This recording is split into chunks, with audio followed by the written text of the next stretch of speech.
시작해 봅시다. 만무방. 김유정의 만무방.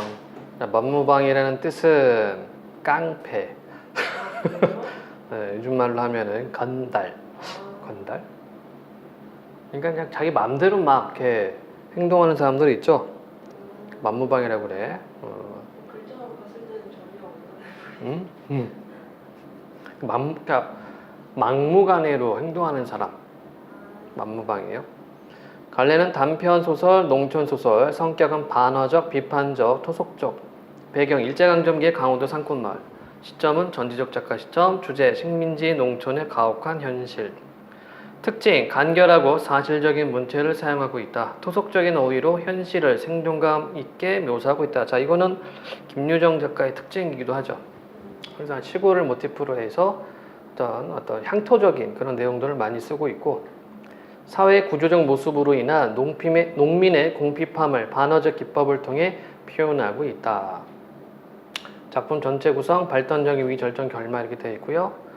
그 다음에 줄거리니까 쭉 보면 농촌 수확기에 할 일 없는 응칠은 한가롭게 송이를 캐고 남의 닭을 잡아먹으며 시간을 보낸다. 이거 만무방이야. 동생 응우가 추수를 하지 않고 있다가 별을 도둑 맞았다는 소식을 듣고 응칠은 만무방이 된 내력을 회상한다. 응칠은 도둑 누명을 벗기 위해 직접 도둑을 잡으려고 한다. 응칠은 도둑을 잡지만 도둑의 정체가 동생이라는 사실을 알고는 망연자실한다. 응칠은 황소를 훔치자는 자신의 제안을 거절하는 동생을 몽둥이질한 후 업고 산을 내려온다. 이런 이야기. 자, 만무방의 의미, 사전적 의미, 염치가 없이 막된 사람. 응칠과 응호가 이제 만무방인데, 상징적 의미는 만무방을 만들어내는 모순된 사회구조에 대한 반어적, 냉소적 표현 이렇게 되어 있어요. 자, 등장인물의 특성 비교. 응칠, 성미가 급하고 적극적. 응호, 순진하고 소극적. 처지 변화. 응칠, 가족과 함께 살던 성실한 농꾼. 농사를 열심히 지어도 빚만 남은 혼자 떠돌아다니며 도박과 절도를 일삼은. 응호, 가난하지만 진실한 농꾼. 아내가 아파서 돈이 필요하지만 열심히 농사를 지어도 남는 게 없음. 그래서 결국 자신이 기른 별을 훔친. 이게 이제 아이러니죠. 공통점, 원래 성실한 농꾼이었지만 일제강점기 농촌사회 구조적 모순 때문에 만무방이 된. 자, 내용을 보도록 해봅시다. 작품 감상. 앞부분 줄거리. 깊은 산골에 가을이 무르익고 농부들은 한창 바쁘게 추수를 한다. 그런데 응칠은 별을 베는 일을 좀 도와달라는 친구의 부탁을 마다하고 송이를 따러 산으로 간다. 송이를 몇 개 딴 그는 간밤 쓸데없는 노름에 밤을 샌 것이 몹시 나른하여 돌 위에 걸터 앉아 하품을 한다. 타작을 하느라 와글거리는 마을의 전경을 바라보던 그는 문득 허기를 느껴 송이 몇 개를 먹다가 고기 생각이 나서 마침 눈앞에 보이는 암탉 한 마리를 몰래 잡아먹는다. 그 후 솔숲을 빠져 화전께로 내려오는데 벼랑간 등 뒤에서 누군가 그를 부른다. 여보게, 그 응칠이 아닌가? 고개를 돌려보니 대장간하는 성파리가 작달만한 채소, 작달만한 몸이 크기에 들갑작거리며 몹시 까불며 고개를 넘어온다. 야, 여기도 일제강점기 시대 작품이다 보니까 지금 안 쓰는 말들을 쓰고 있거든. 사전적 의미 파악하는 문제 많이 더 출제를 하고 있어요. 단어들 또는 문맥 의미들 정확히 파악을 해야 됩니다. 그런데 무슨 기난 일이나 있는지 불이 났게 달려들더니 자네 응곡의 눈에 뼈 없어진 거 아나? 응칠이는 그만 가슴이 덜컥 내려앉았다. 자, 전지적 작가 시점이죠. 그치? 심리를 이렇게 묘사해주고 있고, 이 바쁜 때 농군의 몸으로 응곡에까지 애써 갈 놈도 없으려니와 하필 저를 보고 벼이 없어짐을 말하는 것이 여간 심상치 않은 일이었다. 자, 그래서 여기 가슴이 덜컥 내려앉았다는 두 가지 의미를 해석할 수 있어요. 하나는 이거 내 동생이 하는 데인데? 이거 하나. 또 하나는 이 새끼 나 의심하는 거 아니야? 이거 하나. 왜냐하면 워낙에 만무방으로 살던 사람이다 보니까 뭐 물건 없어졌다고 그러면 어이씨 나 의심받는 거야? 뭐 이렇게 생각을 하죠. 잡담을 제하고 응철이는 자네는 어째서 응무게까지 갔던가?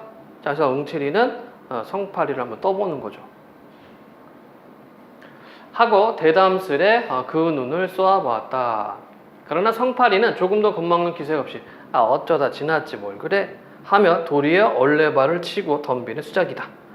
고얀 놈, 응칠이는 입대 다녀야 동물을 팔아 배를 채우는 그런 비열한 짓은 안 한다. 입대, 지금까지 다니면서 동물을 팔아 배를 채우는 그런 비열한 짓은 안 한다.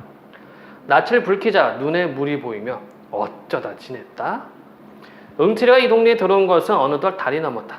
언제는 물릴 때도 되었고 좀 떠보고자 생각한 간절하나 아우의 일로 말미암아 망설이는 중이었다. 그는 오라는 데는 없어도 갈 데는 많았다. 떠돌이 생활. 산으로 들로 해변으로 발뿔이 놓이는 곳이 즉 가는 곳이었다. 그러다 저물면 그대로 쓰러진다. 남의 방앗간이라고 헛간이고 혹은 강가, 시세장, 모래토, 물론 수가 좋으면 궤떼기 위에서 밤을 편히 잘 적도 있었다. 그러니까 지푸라기, 집덤불. 이렇게 하여 강원도 어수룩한 산골로 이리 넘고 저리 넘고 못 간 데 별로 없이 유람 겸 편답 돌아다녔다. 자, 이 부분은 응칠이가 지금 어떻게 생활하고 있는가를 그쵸? 요약적으로 제시하고 있는 부분이 되겠지, 그치?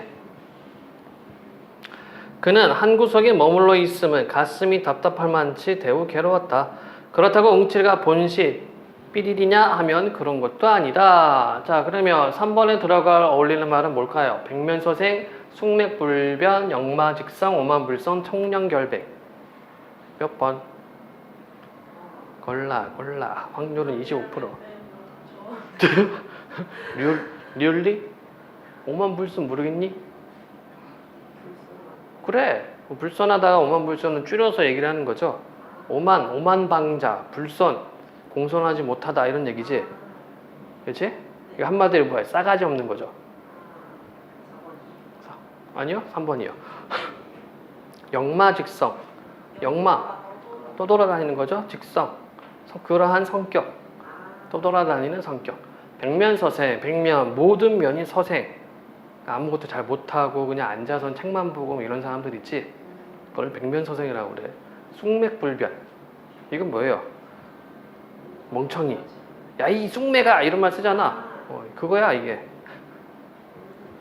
자, 그래서 여기서 잘 어울리는 말은 3번 역마직성입니다. 그러니까 내용상을 보면은 앞에서는 얘가 지금 어떻게 살고 있는가, 그쵸? 유랑하면서 살고 있단 말이야.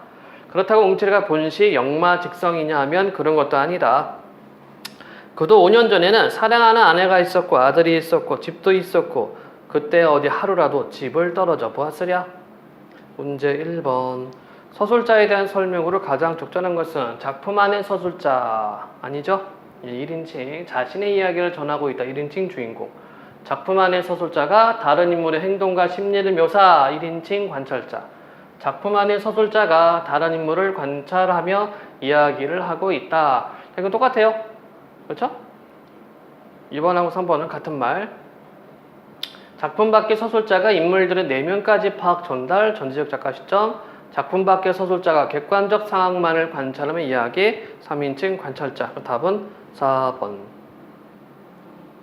이해됨? 심리까지 모두 할수 있어요. 자기 생각을 설명할 수 있잖아. 그치?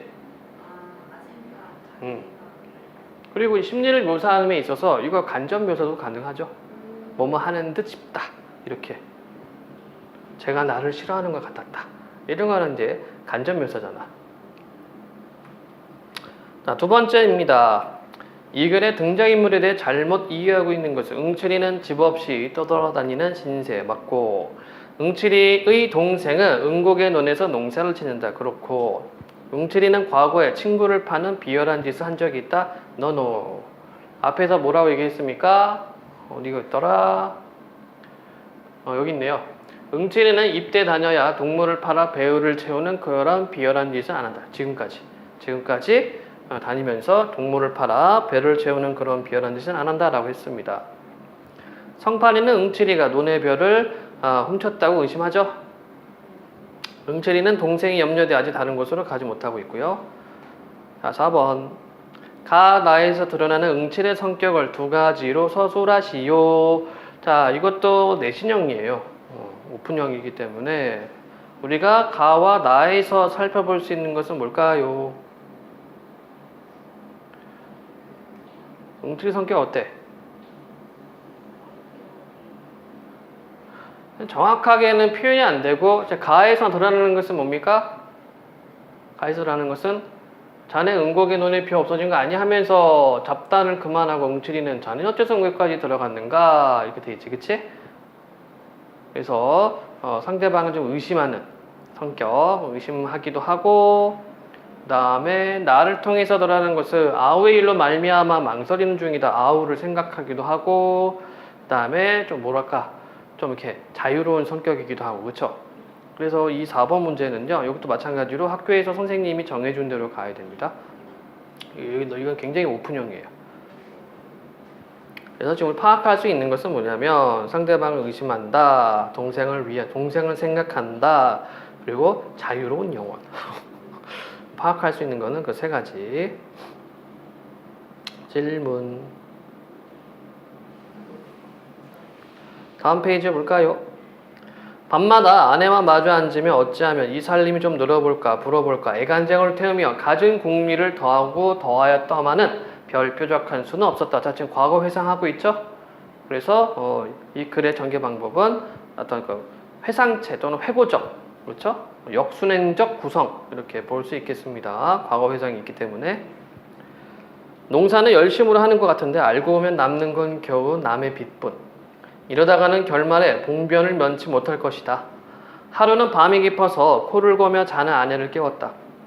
밖에 나아가 우리 세간이 몇 개나 되는지 세어보라 하였다. 그리고 저는 벼 위에 먹을 갈아 찍어들었다. 벽에 바른 신문지는 누렇게 끄을렀다. 그 위에다 아내가 불러주는 물목대로 일일이 내려 적었다. 물목은 리스트, 물건 리스트들. 독이 3개, 호미가 2, 낫이 하나로부터 밥사발, 젓가락, 지피 석단까지. 자, 그러면 6번 기업과 관련인 한자성어 보게. 방금 읽었는데 뭐게? 기업과 관계인 한자성어는 뭔가 3번일 것 같죠? 네, 답 3번이죠? 삼순구식, 삼수는 한 달, 구식은 9번 밥 먹는다. 한 달에 밥을 9번 먹어요. 가난하죠? 3일에 한 번 밥 먹는다는 얘기입니다. 각주국어는 무슨 뜻? 융통성이라기보다는 병신인데 멍청이. 배 타고 가다가 칼바 틀었는데 칼 주워야죠. 아이 괜찮아, 내가 배에다가 표시해놨어. 이게 각주국어입니다. 이거 바보죠. 괄목상대는 뭡니까? 상대방을 눈여겨보다는 뜻이에요. 제가 이 정도야? 이게 괄목상대입니다. 그래서 괄목상대할 만하다, 눈여겨볼 만하다 이런 뜻. 안분 지정은 알테고, 풍수지탄은 뭐였지? 망하는 거? 지탄 3종 세트 있었죠? 기억해? 풍수지탄, 망향지탄, 맥수지탄. 맥수지탄은 나라 잃은 슬픔, 풍수지탄은 부모 잃은 슬픔, 망향지탄은 내가 앞으로 뭘 해야 될지 모르겠다는 슬픔. 자, 다시 지문으로. 그 다음에는 제가 빚을 얻어온데 그 사람들의 이름을 쭉 적어 놓았다. 금액은 제각기 그 아래다 달아놓고 그 옆으론 조금 사이를 떼어 역시 조선문으로 나의 소유는 이것밖에 없노라. 나는 54원을 갚을 길이 없음에 죄진 몸이라 도망하니 그대들은 아예 싸울 게 아니겠고 서로 의논하여 억울치 않도록 분배하여 가기 바라노라 하는 의미의 성명서를 벽에 남기자 안으로 문들을 걸어 닫고 울타리 밑구멍으로 세 식구가 빠져나왔다. 야반도주 했어요. 이것이 응치리가 팔자를 고치던 첫날이었다. 자, 여기 쓰인 표현법은 반어법입니다. 보통 팔자 고치다라고 하면은 자기의 운수가 좋게 바뀌는 걸 팔자 고치다라고 얘기를 하는데 이건 팔자 고친 게 아니잖아, 그치? 비참하게 됐죠. 떠돌이 생활을 할 수밖에 없는 상황. 그래서 반어법. 그들 부부는 돌아다니며 밥을 빌었다. 아내가 빌어다 남편에게, 남편이 빌어다 아내에게. 그러자 어느 날 밤 아내의 얼굴이 썩 슬픈 빛이었다. 눈보라는 살을 낸다. 다 쓰러져가는 물방앗간 한 구석에서 섬을 두르고, 자, 섬은 옛날 보면은 가마니, 쌀 담는 쌀가마니 있지, 그치? 한 섬이 쌀 2가마니예요. 이렇게 옆에 거적대기처럼 싸는 게 있어요. 그걸 섬이라 그래. 한 구석에서 섬을 두르고 어린애에게 젖을 먹이며 떨고 있더니 여보게유 하고 고개를 돌린다. 충청도구만요. 왜? 하니까 그 말이 이러다간 우리도 고생일 뿐더러 첫째 어린애를 잡겠소. 그러니 서로 갈립시다 하는 것이다. 하긴 그럴 법한 말이다. 쥐뿔도 없는 것들이 붙어다니댔자 별 수는 없다. 그보다는 서로 갈려 제 맘대로 빌어먹는 것이 오히려 같으나리라. 그는 선뜻 응낙하였다. 자, 문맥을 고려할 때 니은에 나타난 인물의 태도. 하긴 그럴 법한 말이다. 긍정, 운명, 적극, 체념, 회의. 답은 몇 번일까요? 체념 태도가 되는 거죠. 그쵸? 이거 착각하면 안 되죠? 앞에서 얘기했 그래 그 말이 맞아. 긍정 태도가 가면 안 되고 체념하는 거죠. 그래 우리 이제 그만 같이 있자. 이게 답이 되겠네요. 체념적 태도. 아내의 말대로 개가를 해가서, 개가는 재혼하는 것, 개가를 해가서 젖먹이나 잘 키우고 몸 성이 있으면 혹 연분이 다시 만날지도 모르니까. 마지막으로 아내와 같이 땅바닥에 나란히 누워 하룻밤을 떨고 나서 날이 환해지자 그는 툭툭 털고 일어섰다. 매팔자란 응칠이의 팔자이겠다. 매팔자는 이제 매 맞고 다니는 거죠. 그쵸? 그런데 여기서는 이제 빈둥대는 것. 빈둥대는 것은 웅칠의 팔자. 그는 버젓이 개트림으로 길을 걸어야 걸릴 것은 하나도 없다. 논멜 걱정도 호포는 세금, 호포 바칠 걱정도 빚 갚을 걱정, 아내 걱정 또는 굶을 걱정도. 호동그라니 털고 났으니 팔자 중에는 아주 상팔자다. 이것도 반어적 표현이죠. 먹고만 싶으면 되지. 잠깐. 한 번 더 얘기하자면 팔자 중에는 아주 상팔자다. 위에 팔자를 고쳤다. 이런 것들이 다 반어적 표현이면서 서술자 개입, 편집자된 논평이기도 하지. 그쵸? 자, 역시 반어법. 먹고만 싶으면 돼지고, 닭이고, 개고, 언제나 옆을 떠날 수 없겠지. 그리고 돈도. 그러나 주제소는 그를 노려보았다. 주제소는 파출서죠. 그래서 이제 일제강점기임을 나타내는 단어 주제소. 툭하며 오라가라 하는데 학질이 되었다. 어느 동네고 가 있다가 불행히 일만 나면 누구보다도 그부터 붙들려 간다. 왜냐하면 그는 전과 사범이었다. 처음에는 도박으로, 다음엔 절도로, 또 그 다음에는 절도로.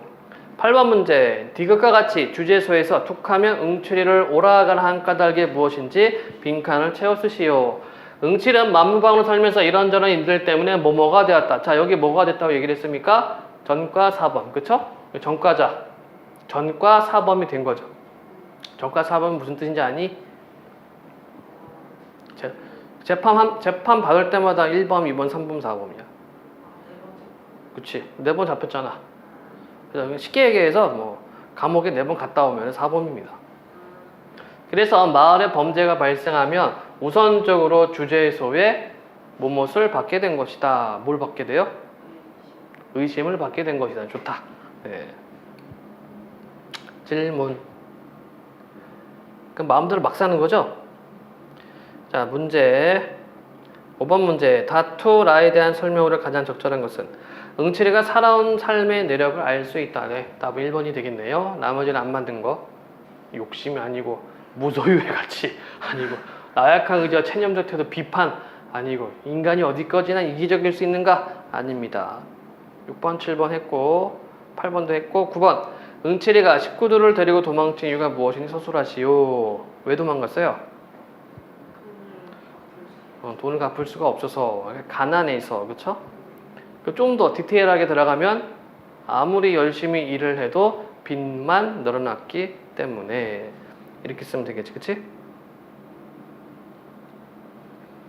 이게 바로 이제 사회적 모순이라는 얘기입니다. 일제강점기 때의 모순된 사회 현실. 아무리 열심히 일하는데 오히려 빚을 져요. 다음 내용. 그러나 이번 멀리 아우를 방문함은 생활이 궁하여 근대로 왔다거나 혹은 일을 해보러 온 곳은 결코 아니었다. 혈족이라곤 단 하나의 동생이요 또한 오래 못 본지라 때없이 그리웠다. 그래 모처럼 찾아온 것이 뜻밖의 덜컥 이를 만났다. 자, 기어 덜컥 이를 만났다. 이게 바로 뭡니까? 응고개에서 응고개 논에서 벼가 없어진 거죠. 그치? 12번 모두 고르시오. 응원의 논의 벼가 없어진 띵동. 응호가 논의 벼를 베지 않음. 노노. 응칠이가 벼 도둑으로 의심을 받은 띵동. 응우의 아내가 거의 죽을 지경 이름 노노. 답은 A와 C가 되겠네요. 다시 지문 어디 보자. 지금까지 논의 벼가 서 있으면 그것은 성한 사람의 지시를 안 할 것이다. 응호는 응곡의 논의 벼를 여태 베지 않았다. 물론 응호가 베야 할 것이나 누가 듣든지 그 형 응칠이를 먼저 의심하리라. 그럼 여기에 따르는 모든 책임을 응칠이가 혼자 지지 않으면 안 될 것이다. 응호는 진실한 농꾼이었다. 자, 여기는 이런 것들도 문제가 자주 나오거든. 어떻게 나올까? 서술상 특징, 뭐 유사한 것은 이렇게 나오죠. 여기는 어떤 표현이 들어간 거예요? 서술자가 인물의 성격을 직접 제시했지, 그치? 응호는 진실한 농꾼이었다. 직접 제시한 부분. 나이 31로 무던히 철났다 하고 동네에서 쳐주는 모범 청년이었다. 그런데 별을 베지 않는다. 남은 다들 걷어들이고 털기까지 하련만 그는 벨 생각조차 않는 것이다. 지주든 혹은 그에게 장리를 놓은 김참판이든 뻔질 찾아와 별을 베라 독촉하였다. 얼른 털어서 내 건 내야지 하면 그 대답은 계집이 죽게 됐는데 별은 다 뭐지요? 하고 한결같이 내뱉는 소리뿐이었다. 자, 11번 A를 통해 알 수 있는 당시 사회 모습을 가장 잘 파악한 것은, 자, 지금 보니까 응호는 별을 안 베고 있어요. 다른 사람 다 뱄는데, 그쵸? 그 이유가 뭐냐 이런 얘기지, 그치? 뒤에 나옵니다. 뒤에 나오는데 우선 보자면, 자, 당시 사회 모습, 이웃사촌의 일에 관심 많았다. 소장농은 지주의 말에 무조건 복종 안 하고 있죠. 벼 베라는데 아유, 계집이 아픈데 뭘 이렇게. 마을 운영을 책임진 사람들은 매우 부지런. 지주나 빚쟁이가 소장농에게 농사짓는 방식 지시, 농민이 농사를 지어도 수확물은 지주나 빚쟁이에 돌아갔다. 아마 이것 때문에, 그치? 그러니까 얼른 털어서 낼 건 내야지 이렇게 말합니다. 지문 내용. 하기는 응호의 아내가 지금 기지사경, 죽을 사경, 기지사경임에 틈은 없었다 하더라도 돈이 놀아서 약을 못 쓰는 이 판이니 진작 벼라도 털어야 할 것이다. 그러면 왜 안 털었던가? 그것은 작년 응호와 같이 지주 문전에서 타작을 했던 친구라면 묻지도 않으리라. 자, 지금 뭐예요? 다시 과거 회상 들어가고 있다, 그치? 그래서 응호의 내력, 왜 벼를 털지 않고 있는가? 그 내력을 알려주고 있어요. 한 해 동안 애를 졸이며 호자식 모양으로 알뜰히 가꾸던 그 벼를 걷어들임은 기쁨이 틀림없었다. 꼭두 새벽부터 앳앳하며 괴로움을 모른다. 그러나 캄캄하도록 털고 나서 지주에게 도지를 제하고 땅값, 장리쌀을 제하고 쌀 이렇게 빌려 먹은 거, 색초를 제하고 잡초 제거 비용, 남는 것은 등줄기를 흐르는 식은땀이 있을 따름. 다 뺏긴다는 얘기죠. 그것은 슬프다기보다 끝없이 부끄러웠다.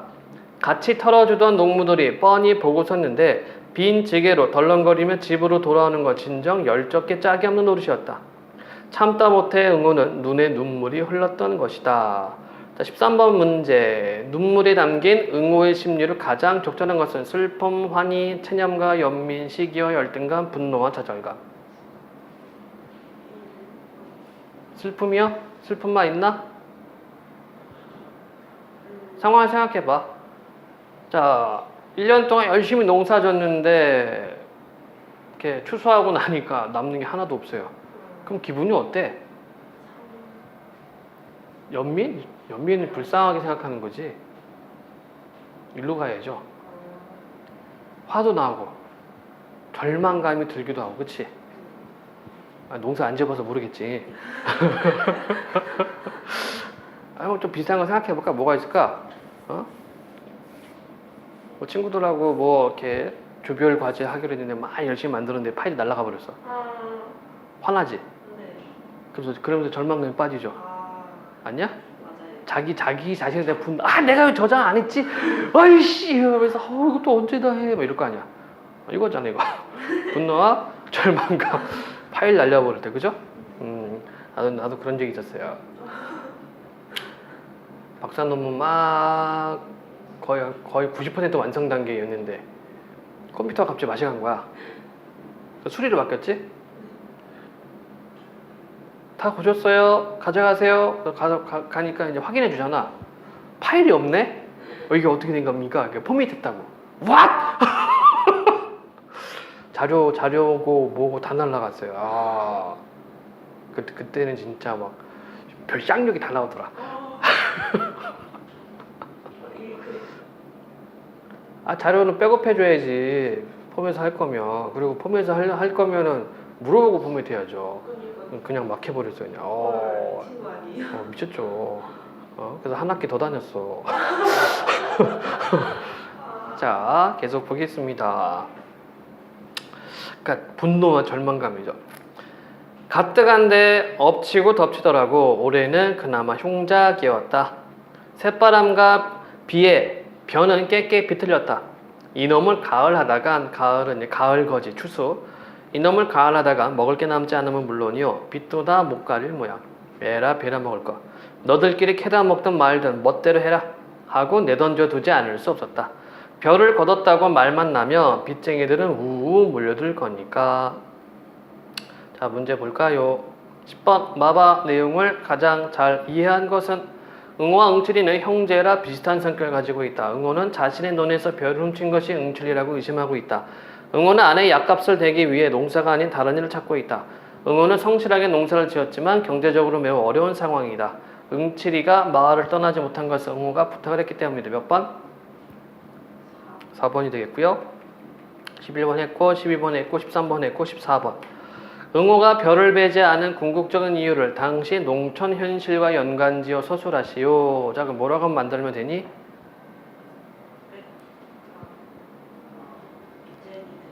빚쟁이들이 와서? 자, 응호의 궁극적인 이유, 그러니까 열심히 농사를 지어도 빚이 생기잖아요. 그치? 그래서 간단하게 쓰면 뭡니까? 열심히 농사를 지어도 빚이 남기 때문에 응호가 벼를 베지 않고 있다. 왜냐면 벼를 베면은 빚 갚으라고 빚독촉이 들어오니까.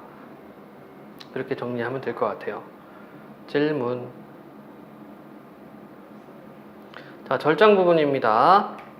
얼마나 되었는지 몸을 좀 녹이고자 일어나서 그 중략 부분 줄거리를 안 읽었네. 중략 부분. 응칠이는 자신이 도둑으로 몰리는 것을 피하고자 동생 응호의 논에서 벼를 훔친 도둑을 직접 잡기로 결심하고 잠복한다.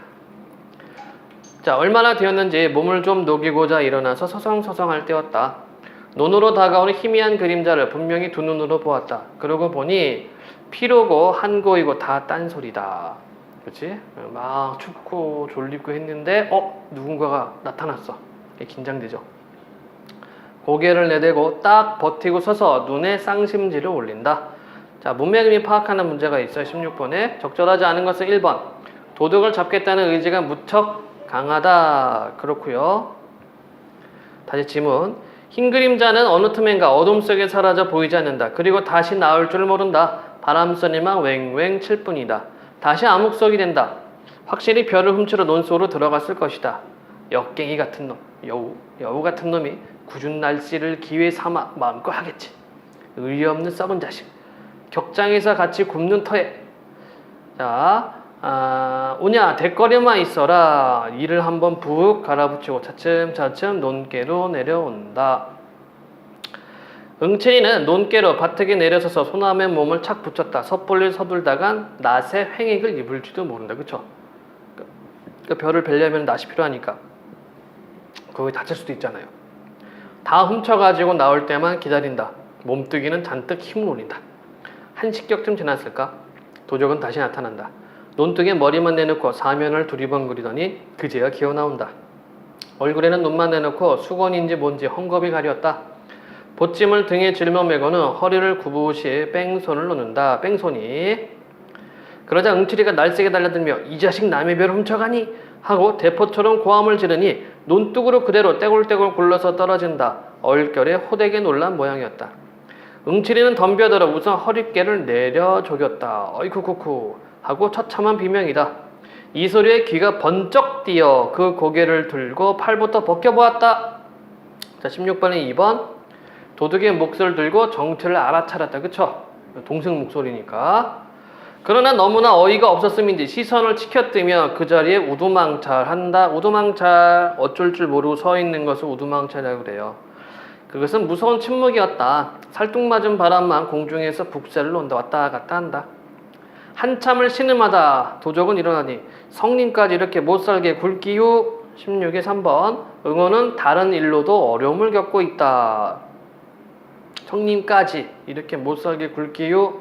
자, 우선 더 봐야 됩니다. 제법 눈을 부라리면 몸을 획 돌린다. 그리고 느끼며 울음이 북받친다. 보찜도 내버린 채. 4번. 양심적으로 살지 못한 반서. 이건 아니다. 그지? 이건 아니네. 16번의 답은 4번. 내 것 내가 먹는데 누가 뭐래? 하고 대퉁술의 내복귀는 비틀비틀 논 쪽으로 없어진다. 형은 너무 꿈속 같아서 멍하니 섰을 뿐이다. 자, 지금 상황이 어떤 상황입니까? 알고 보니 동생. 알고 보니 동생. 그 너무 어이가 없는 상황이죠. 자, 이 글의 시대적 배경을 고려할 때 가의 의미로 적절한 것은 격장에서 같이 굽는 터예요. 다 그러니까 농민들 처지는 다 똑같다는 얘기죠. 비슷하다는 얘기야. 그럼 몇 번이게?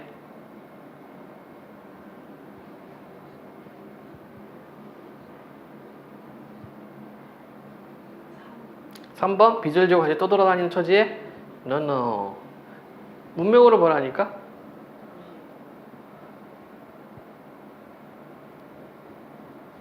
아, 2번이요? 오늘 많이 오락가락하는데? 많이 오락가락하네?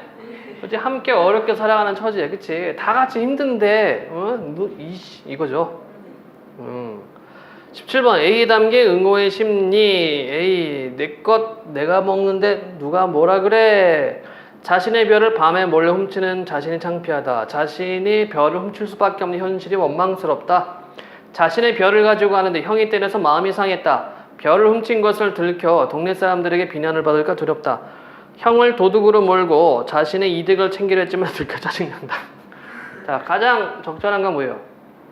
가장 적절한 것 2번이 되겠죠. 그치? 내가 농사 졌는데 내가 먹을 수가 없단 말이야. 이거 좀 마찬가지죠? 공장에서 내가 만들어 내가 가질 수는 없잖아. 자, 18번. 아에 나타난 반어적 상황에 대해 조건에 맞게 서술하시오. 표면적 의미와 이면적 의미를 밝힐 것 되어 있네요. 아에서 반어적 상황, 표면적 의미. 표면적 의미는 뭐가 있을까요? 바로 이거야. 내 거 내가 먹는 누가 뭐라 그래? 자기가 농사 지은 것을 자기가 먹을 수 없다. 이게 이제 표면적 의미가 되는 거지. 그치? 이면적 의미는 뭡니까? 일제강점기 때 농촌의 모순적 구조. 농촌 사회의 모순적 구조로 인해서 농민들이 힘들었다는 얘기지. 그치?